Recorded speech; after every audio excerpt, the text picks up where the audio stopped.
Fire is not just a tool. It is one of the oldest survival partnerships humans have ever formed.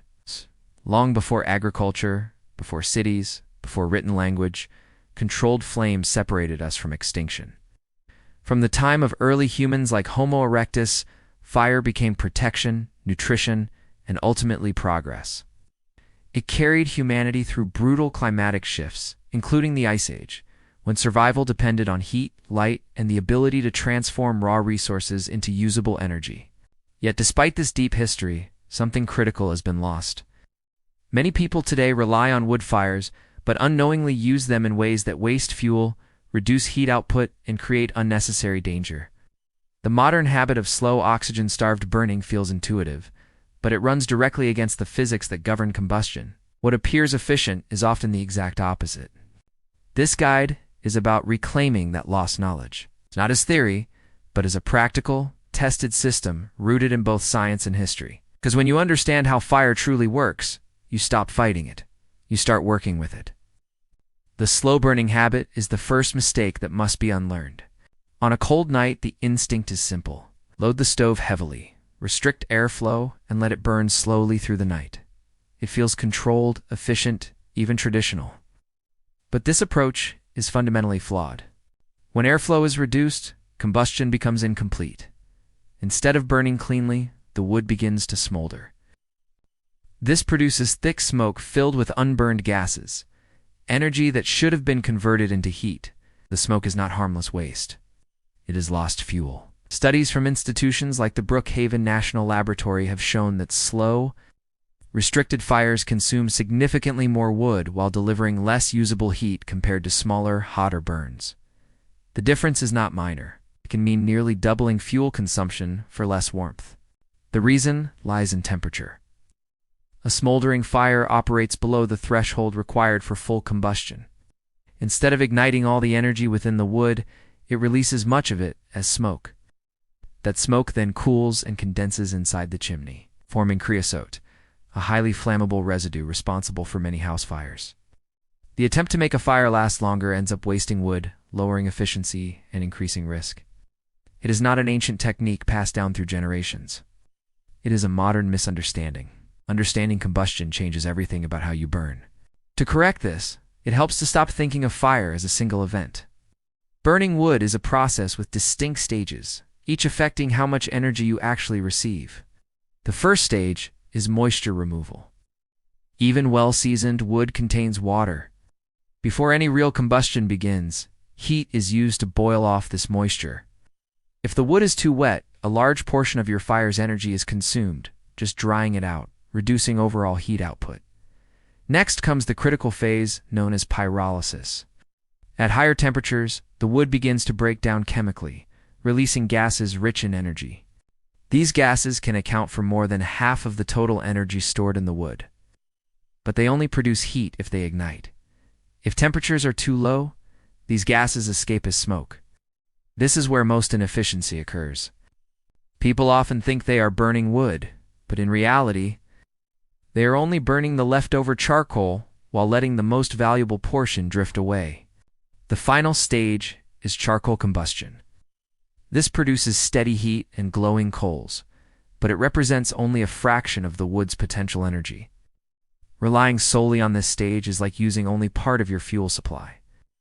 The key to unlocking full efficiency is reaching temperatures high enough to ignite the gases released during pyrolysis.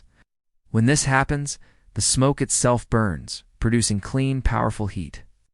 This is known as secondary combustion, and it marks the difference between a weak fire and a highly efficient one.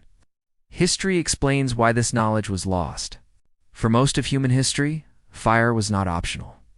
It was a daily necessity that required skill and attention. People learned through experience how to manage fuel, airflow, and heat. Fire was treated with the same seriousness as food or shelter. This began to change with the rise of fossil fuels. Systems powered by oil and gas removed the need for direct interaction with combustion. Heat became something you adjusted with a dial rather than something you actively managed. When wood stoves re-emerged during the energy crises of the 20th century, much of the practical knowledge had already faded. Manufacturers promoted convenience over understanding. Long burn times became a selling point, encouraging users to restrict airflow and maintain slow fires.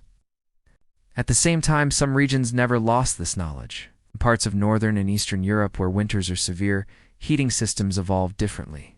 The masonry heater became a dominant solution.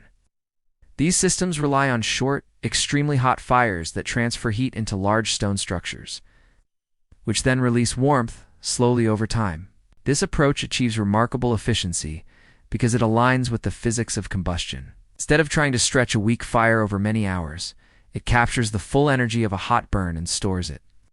The principle remains relevant even without specialized construction.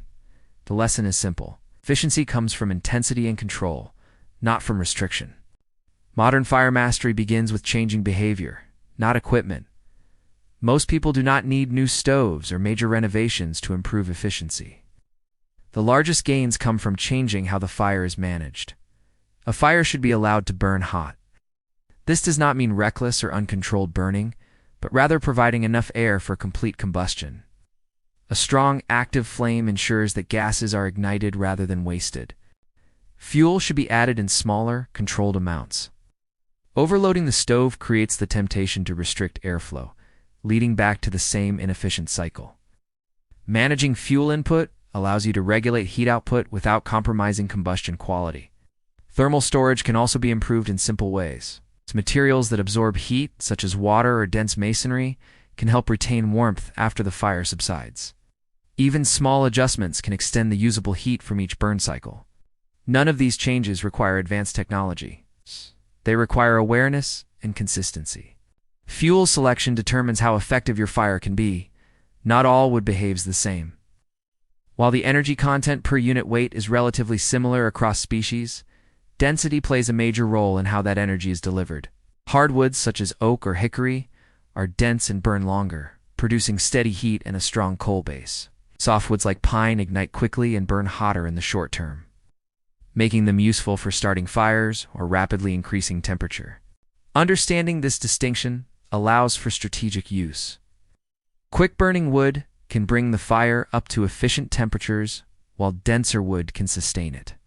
Moisture content, however, is the most critical factor. Wood that has not been properly dried reduces combustion efficiency regardless of species. High moisture levels absorb heat, lower temperatures, and prevent the ignition of energy-rich gases. Seasoned wood, typically dried to below 20% moisture content, burns more cleanly and efficiently. This single factor can determine whether a fire performs well or fails entirely. The broader lesson is that fuel is not just something to burn. It is a resource that must be prepared and selected with intention. Mastery of fire is about understanding, not effort. Modern life encourages convenience. Many systems are designed to operate without requiring attention or skill. Fire does not follow that pattern. It responds directly to how it is managed. When handled poorly, it wastes resources and creates hazards. When handled correctly, it becomes one of the most efficient and reliable sources of heat available. The difference lies in understanding the process rather than relying on habit. High temperatures, proper airflow, dry fuel, and controlled input are not complicated ideas. But they must be applied consistently. There is also a deeper value in this knowledge. Fire connects modern life to a much older human experience. It is one of the few technologies that has remained fundamentally unchanged for hundreds of thousands of years. Learning to use it effectively is not just practical. It is a continuation of a long-standing human skill, and that skill has real consequences. Better combustion reduces fuel use, lowers pollution, and minimizes the risk of chimney fires. It also reduces the physical labor required to gather and prepare wood. This is not about making fire more complicated. It is about removing inefficiency and replacing guesswork with understanding. The final takeaway is simple but powerful. Fire rewards those who respect its nature. It does not respond to shortcuts or assumptions. It responds to conditions, heat, air, and fuel working together in balance. When that balance is achieved, the results are clear. More heat from less wood, cleaner air, safer operation, and a system that works with consistency rather than unpredictability. This is the difference between using fire and mastering it. If this kind of deep, practical knowledge is what you're here for, make sure you subscribe and share the channel. There's a lot more to uncover about the survival skills and historical lessons that shaped the world we live in.